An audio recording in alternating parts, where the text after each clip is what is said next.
काव्य कितने प्रकार का है? काव्यम कतिविधम। और एक प्रश्न यह है कि संस्कृत के आचार्यों द्वारा कृत काव्य के भेदों का वर्णन कीजिए। तो अब ये तो संस्कृत के आचार्यों द्वारा, तो फिर तो आप भामे वगैरह सारा सबका थोड़ी करेंगे। तो ऐसे स्थिति में क्या करना पड़ता है कि भाई सिर्फ आप मम्मट का ही द्वारा, जो अभी हम जिसके विषय में मैं आपको बताऊंगा, तो संस्कृत के वहीं उसी के काव्य भेदों का आपने वर्णन करना है। काव्य प्रकाश के अनुसार, काव्य प्रकाश के अनुसार काव्य से काव्य के भेदानाम भेदों का लक्षण उदाहरण पूर्वक सम्यक प्रतिपादन किया जाए। किनका सम्यक प्रतिपादन किया जाए? भेदों का, काव्य के भेदों का लक्षण और उदाहरण पूर्वक। मतलब आपको लक्षण भी बताना है, उदाहरण भी बताना है, तो अच्छी तरह से बतलाना है। तो उत्तम काव्य से लक्षणोदाहरणम संगमयत। सबसे पहले उत्तम काव्य के लक्षण और उदाहरण को मिलाएं। मतलब आप लक्षण बताएं, फिर उदाहरण बताएं और आपस में मिलाएं कि भाई ये क्या जो लक्षण है वो सच में उदाहरण में लग भी रहा है कि नहीं लग रहा है। ठीक है ना? क्योंकि देखो क्या होता है, ये नहीं कि भाई विद्वान व्यक्ति ने बोल दिया जी, वो बोल दिया बिल्कुल ठीक है, हमने तो सत्य वचन मान लिया। नहीं, ऐसा नहीं है। अगर किसी ने भामे ने कोई लक्षण दिया है, तो भाई हमें तर्क से वो विचार करना पड़ेगा क्या वो सही है गलत है। तो इस तरह से अब उत्तम काव्य में काव्य के जो भेद हैं, उत्तमम, इसको उत्तम काव्य भी कहा है और ध्वनि काव्य। जैसे प्रश्न आ जाए कि भाई उत्तम काव्य को क्या कहते हैं? उत्तम काव्य को ध्वनि काव्य। ध्वनि काव्य क्या है? उत्तम काव्य है। इदम उत्तमम अतिशयनी व्यंग्ये। इदम मतलब यह, उत्तमम मतलब उत्तम, अतिशयनी मतलब अतिशयी होने पर। किसके अतिशयी होने पर? व्यंग्य के। व्यंग्य अतिशयनी, व्यंग्य के अतिशयी होने पर। अतिशयी या अतिशायी क्या चीज है? बड़ा चढ़ा, बढ़ चढ़ करके। वाच्याद, किससे अतिशयी होने पर? वाच्य से। ध्वनिर बोधहि कथिता। अब ये वाच्य क्या है? वाच्य का थोड़ा सा अगर हम समझें कि जैसे मैं कहूं घड़ा, मिट्टी का घड़ा, हमारा सबसे बढ़िया उदाहरण। तो मिट्टी का घड़ा जब मैं कहता हूं तो आप क्या समझते हैं? मिट्टी का घड़ा ही समझते हैं, और क्या समझेंगे?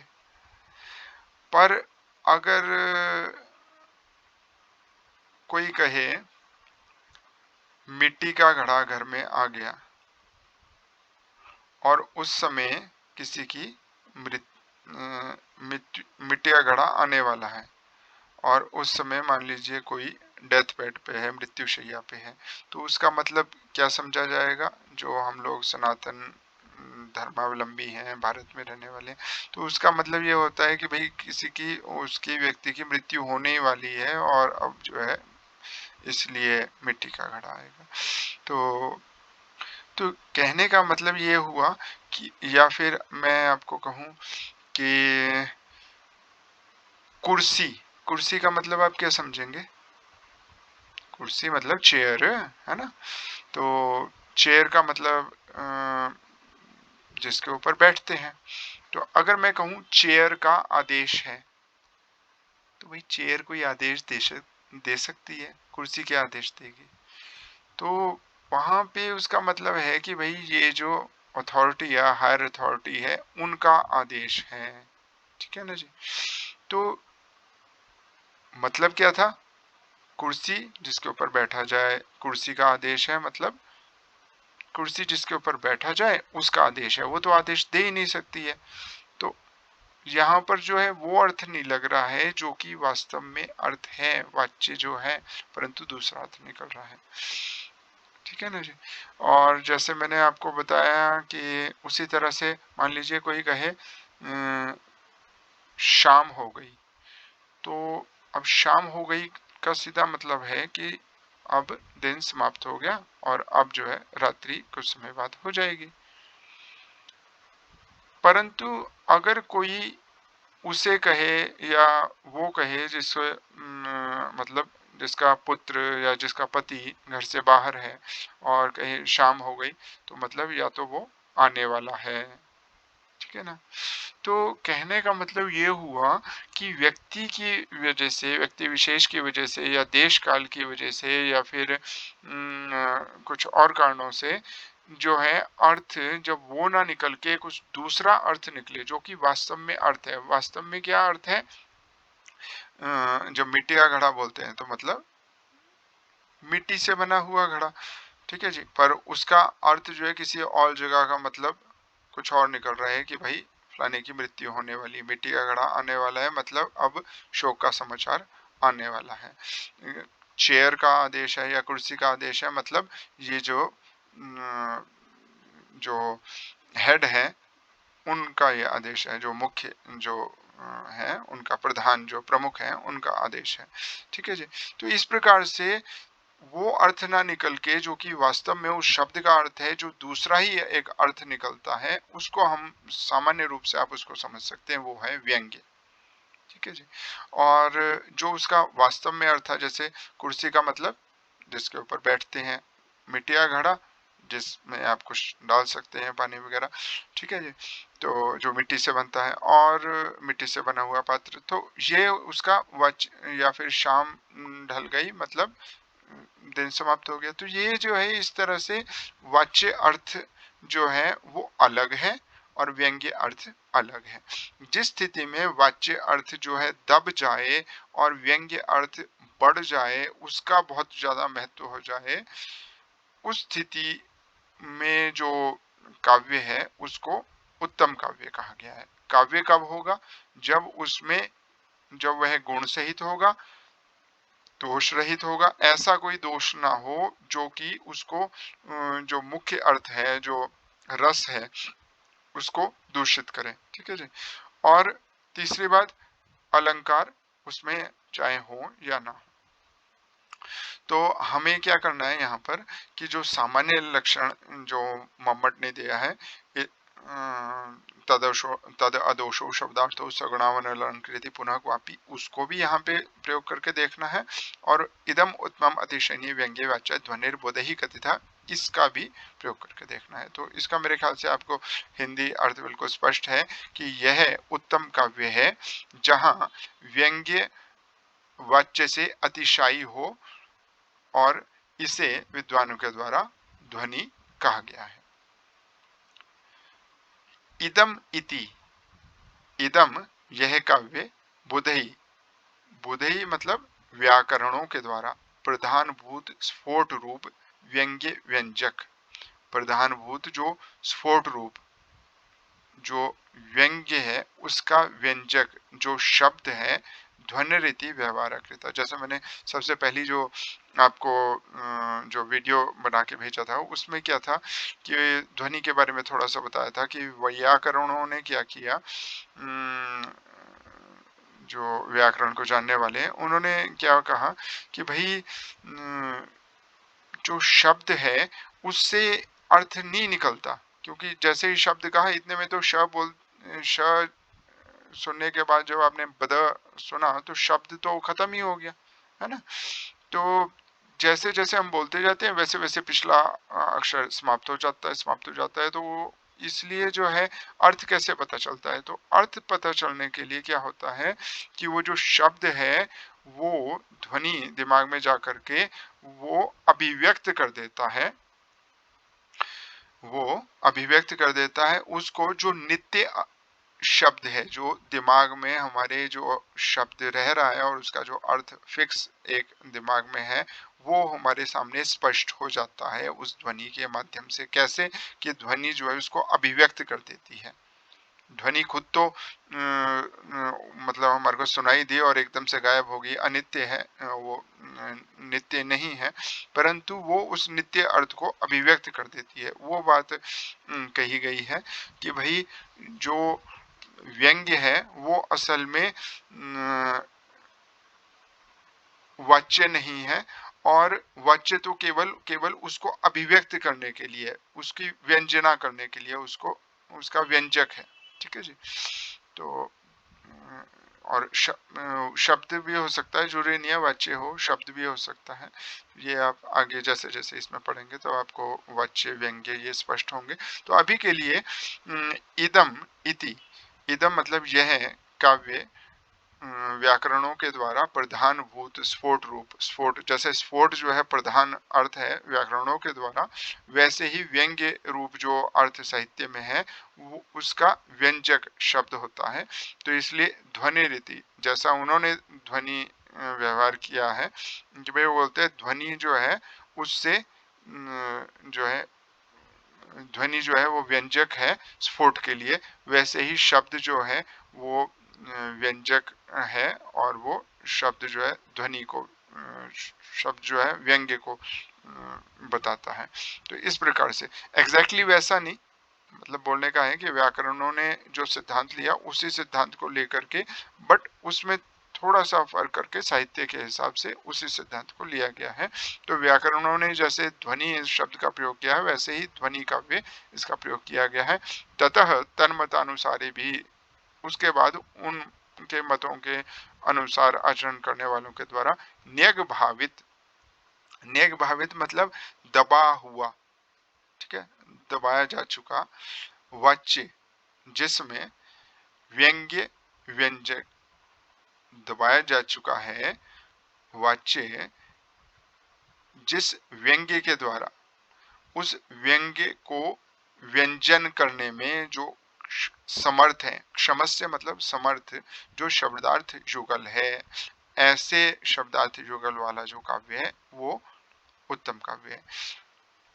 मतलब हमारे पास शब्दार्थ होते हैं, ठीक है ना जी, शब्दार्थ युगल ये तो आपको पहले से ही पता है। अब शब्दार्थ युगल क्या है, क्षमस्य है, क्षमस्य मतलब समर्थ है। किस चीज के लिए समर्थ है, व्यंजन में समर्थ है, अभिव्यंजन करने में, अभिव्यक्त करने में, स्पष्ट करने में, प्रकट करने में, ठीक है जी। किसको प्रकट करने में समर्थ है, व्यंग्य को प्रकट करने में समर्थ है।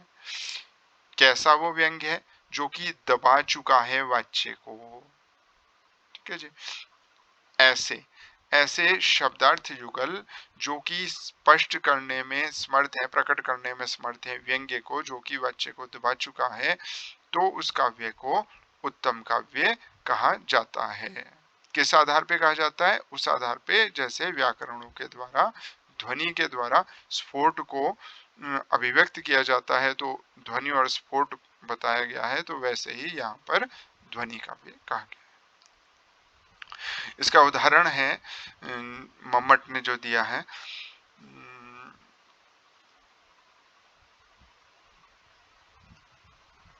यहां से देखेंगे हम, ये जो है ये संबोधन है दूती और बांधव जन्य अज्ञात पीड़ा में, ये दोनों संबोधन है।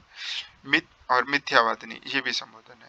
तो यहाँ पे क्या बोल रहे हैं कि हे झूठ बोलने वाली दूती, दूती और दूत, जैसे हनुमान जी जो है रामचंद्र जी के दूत हैं, ठीक है जी, पुरुष है तो दूत और महिला है तो दूती, और संबोधन जब करेंगे तो छोटी ही हो जाएगी, बड़ी की हो जाए, तो मिथ्यावादिनी दूती मतलब झूठ बोलने वाली दूती, बांधव जन से, बांधव जन के पीड़ा को ना जानने वाली, पीड़ा को ना समझने वाली, अज्ञात पीड़ा में मतलब पीड़ा को ना समझने वाली।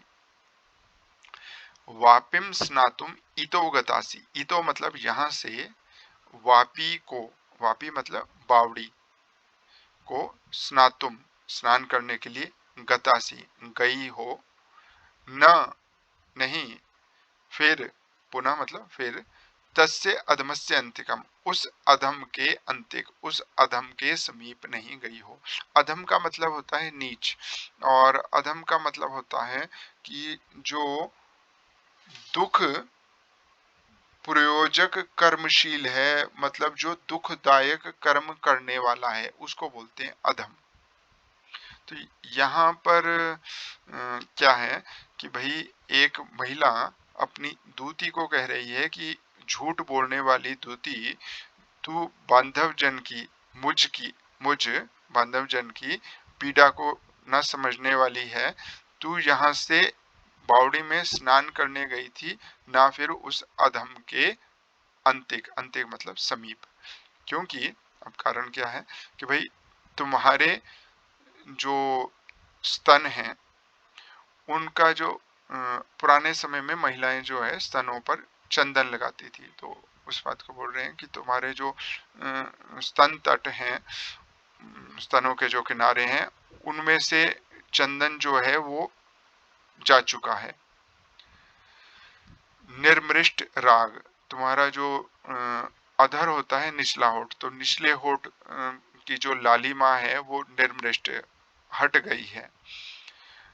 नेत्रे दूरम अनंजने, आंखों से काजल दूर हो गया है।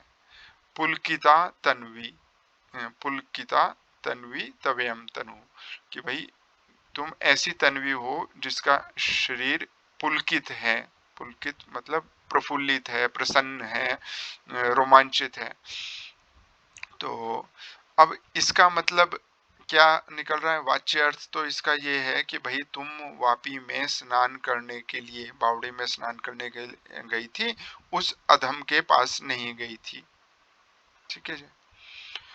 परंतु व्यंग्य अर्थ क्या निकल रहा है? अब आप सोचिए व्यंग्य अर्थ क्या निकल रहा है। अगर आपने पढ़ा है या नहीं पढ़ा है तो आप उसको सोचिए क्या निकल रहा है। अब मान लीजिए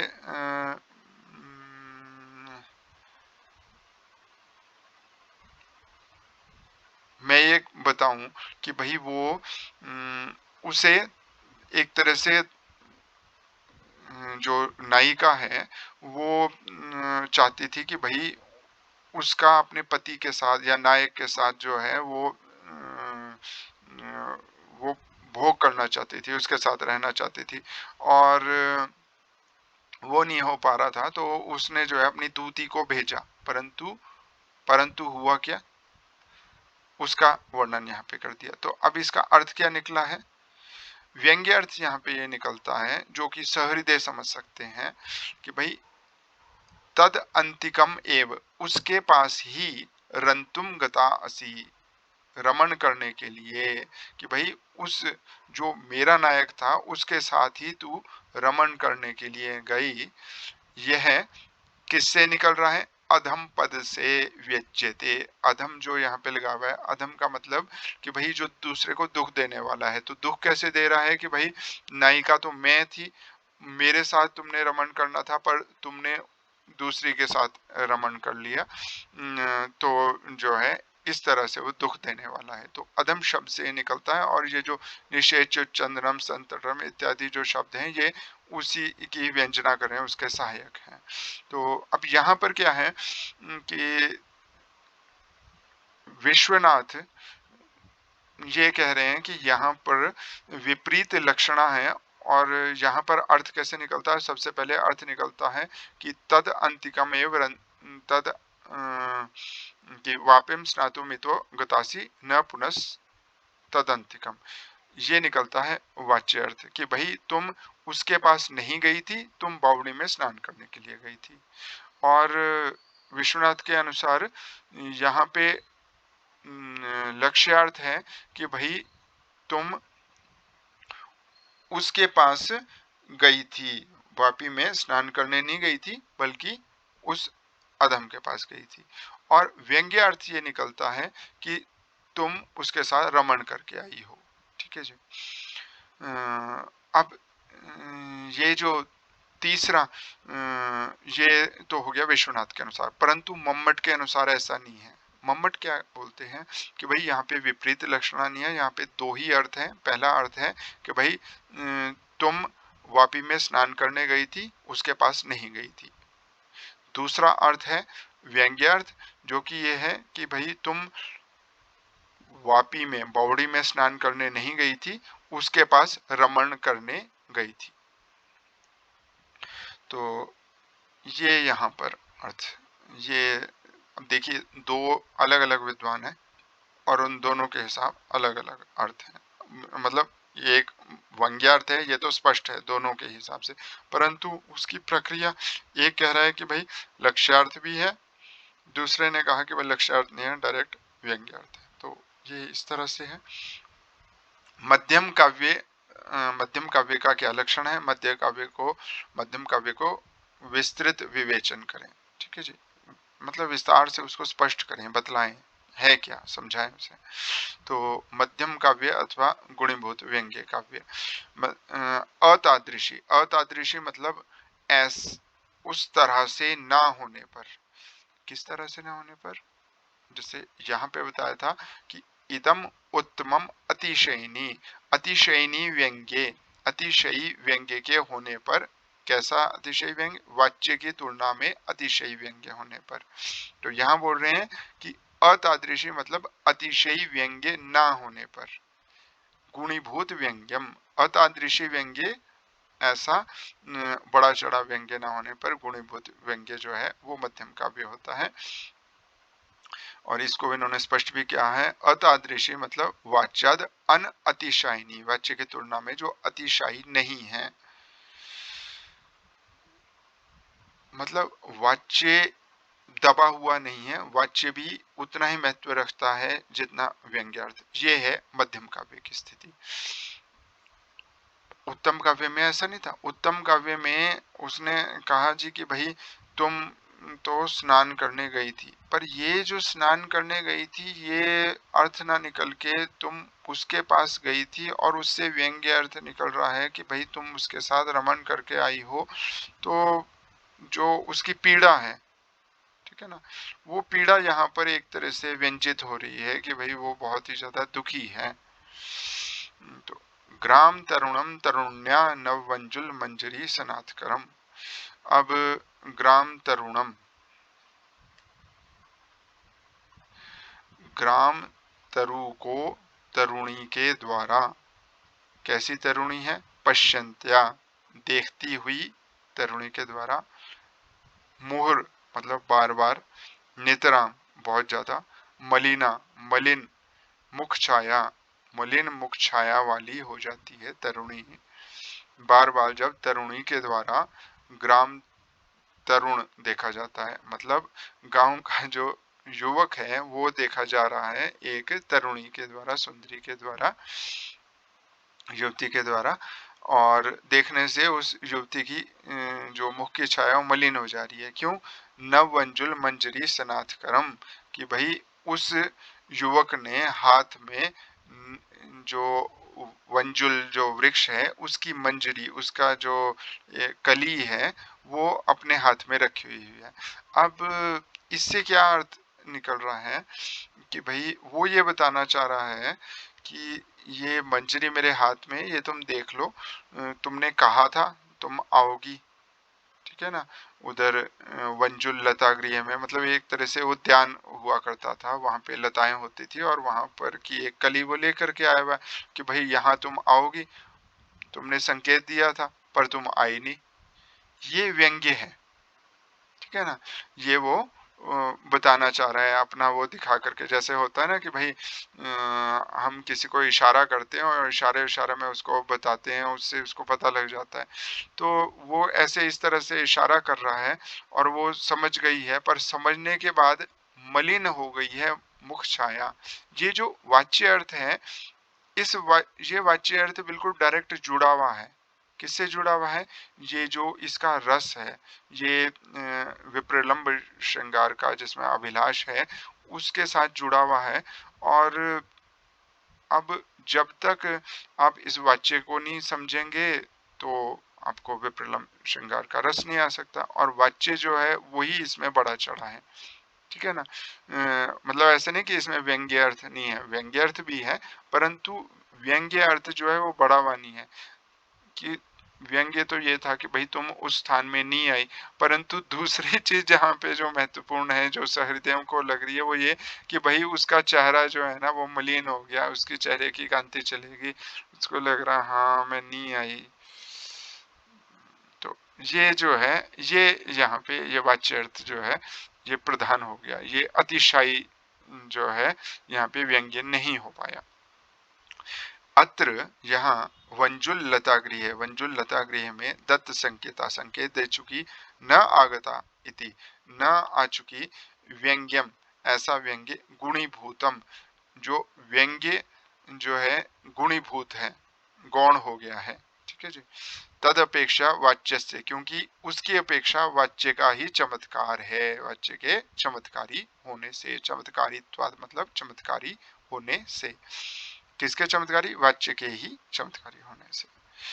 तो व्यंग्य गुणीभूत हो गया है और उस गुणीभूत की अपेक्षा वाच्य के ही चमत्कारी होने से यहाँ पर मध्यम काव्य गुणीभूत काव्य है, ठीक है जी। चित्र काव्यम कतिविधम, चित्र काव्य कितने प्रकार का है, चित्र काव्य के लक्षण उदाहरण लिखिए, चित्र काव्य की साधारण व्याख्या कीजिए। चित्र काव्य लक्षण उदाहरण यथामति वर्णन, यानी अपनी मति के अनुसार वर्णन करें। मम्मट अनुसार चित्र काव्य वर्णन करें। तो ये कई प्रश्न आए हैं। चित्र काव्य कितने प्रकार का है, चित्र काव्य असल में दो प्रकार का होता है, शब्द चित्र और वाच्य चित्र, ठीक है जी। देखिए अर्थ तीन प्रकार का है, वाच्य, लक्ष्य, अर्थ, वाच्य, लक्ष्य और व्यंग्य। परंतु लक्ष्य और व्यंग्य ये दोनों अर्थ नहीं होते हैं चित्र काव्य में, चित्र काव्य में केवल वाच्य अर्थ होता है। तो वाच्य की प्रधानता रहती है, लक्ष्य अर्थ तो होगा पर प्रधानता जो है वो वाच्य की ही होगी, ठीक है ना। अगर लक्ष्य अर्थ होगा भी तो प्रधानता वाच्य की, और व्यंग्य तो होगा ही नहीं। ये है चित्र काव्य का जो प्रमुख जो सिद्धांत है। और दूसरे ये दो तरह का हो सकता है, शब्द की वजह से और अर्थ की वजह। अब शब्द की वजह से और अर्थ की वजह से क्यों बोल रहे हैं, क्योंकि इसमें अलंकार की प्रधानता होती है। अलंकार दो तरह का है, शब्द अलंकार और अर्थ अलंकार। तो अगर शब्द अलंकार की वजह से जो है इसमें चमत्कार है, ठीक है जी, तो वहां पर ये शब्द चित्र हो जाएगा। और अर्थालंकार की वजह से अगर चमत्कार है उत्पन्न किया है कवि ने, तो वहां पे वो वाच्य चित्र काव्य हो जाएगा। तो अवर काव्य भी बोलते हैं इसको, और इसको चित्र काव्य भी कहते हैं। तो शब्द चित्रम शब्द चित्र, वाच्य चित्रम वाच्य चित्र, अव्यंग्यम व्यंग्य रहित, तू तो अवरम स्मृतम, अवर स्मरण किया गया है। यहाँ पे त्ववरम असल में जो है यण संधि हुई है, तू अवरम त्ववरम। इसकी विशद व्याख्या, स्पष्ट व्याख्या करनी है। तो चित्रम इति, चित्र यह गुणालंकार युक्तम, गुण और अलंकार से युक्त, इसमें गुण है, अलंकार युक्त है, परंतु व्यंग्य नहीं है। अव्यंग्यम इति स्फुट प्रतीयमान अर्थ रहितम, स्फुट प्रतीयमान मतलब स्पष्ट नहीं हो पा रहा है,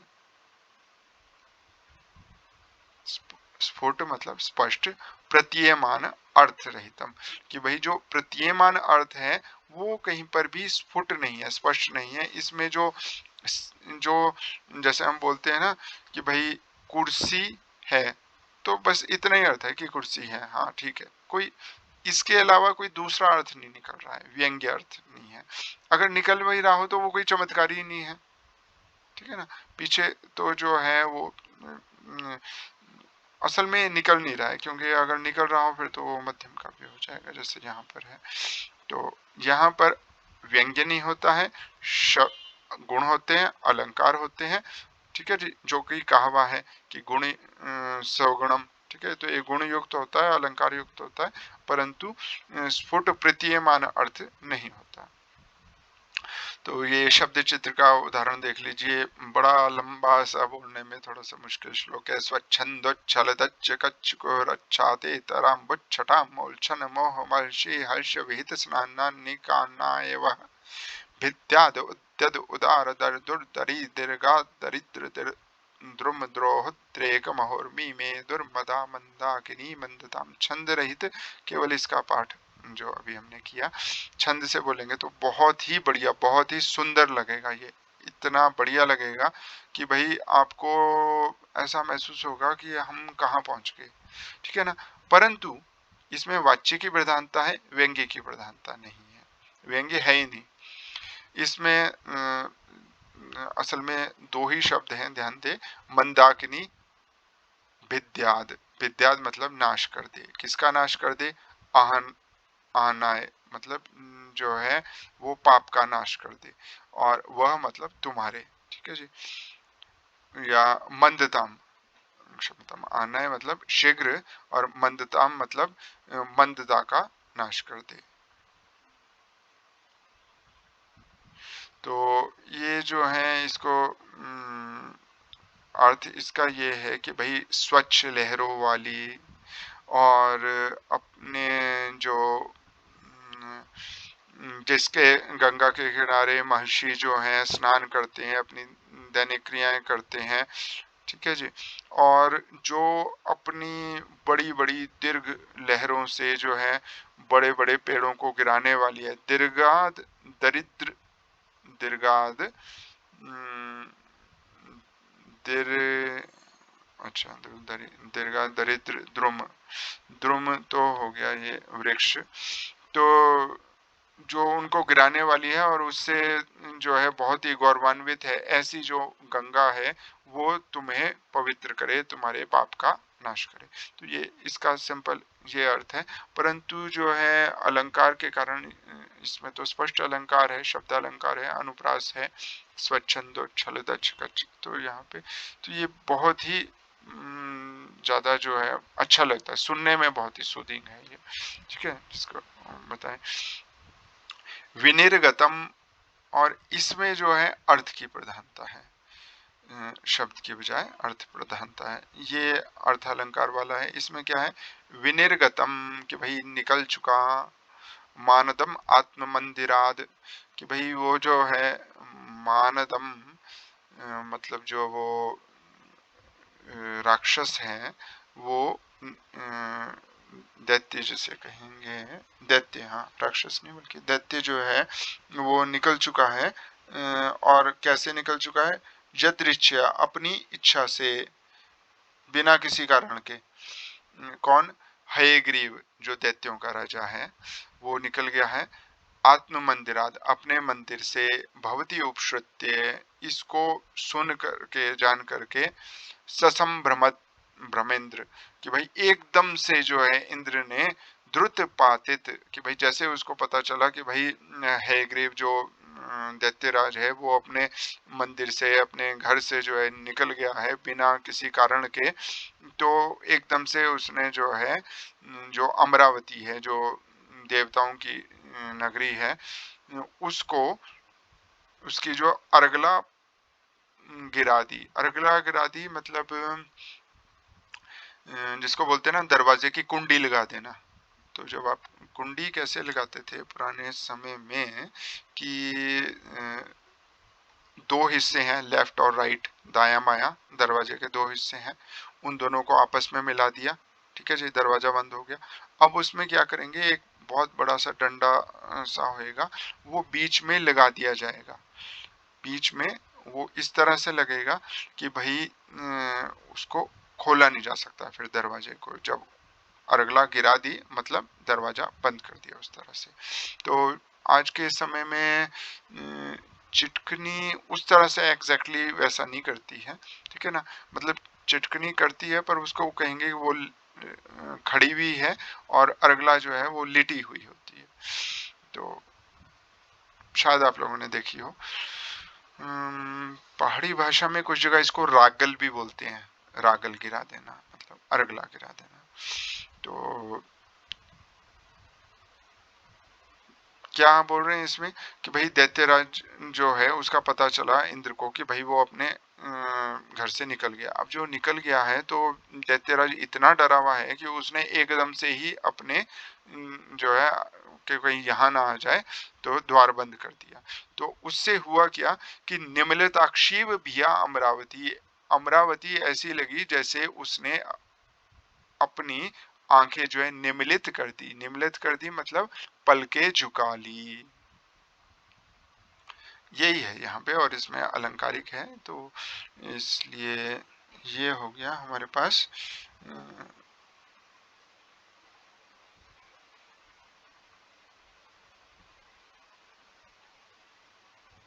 और ये जो है यह काश्मीरिक मेंट मेंठ कवि प्रणीत हयग्रीव वध नाटक है, उससे लिया गया है।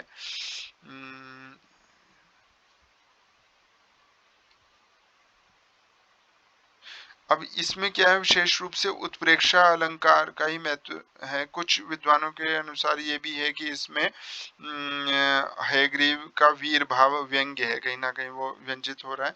परंतु जो कवि का जो तात्पर्य है वो असल में विशेष रूप से उत्प्रेक्षा अलंकार में ही है। तो ये इस तरह से यहाँ पर, तो ये अभी हमने क्या है काव्य प्रकाश में प्रयोजन, कारण, स्वरूप और जो है काव्य के भेद देख लिए। अब अगर आपका कोई प्रश्न हो या कोई वक्तव्य है तो आप बता सकते हैं, पूछ सकते हैं, बोल सकते हैं। ठीक है, धन्यवाद। और जहाँ कहीं विशेष रूप से जहाँ कहीं गलती से मैंने कहीं कुछ गलत बता दिया है या कुछ बताना रह गया है तो उसे आप जरूर बता दें, ताकि फिर आगे हम उसे ठीक करें।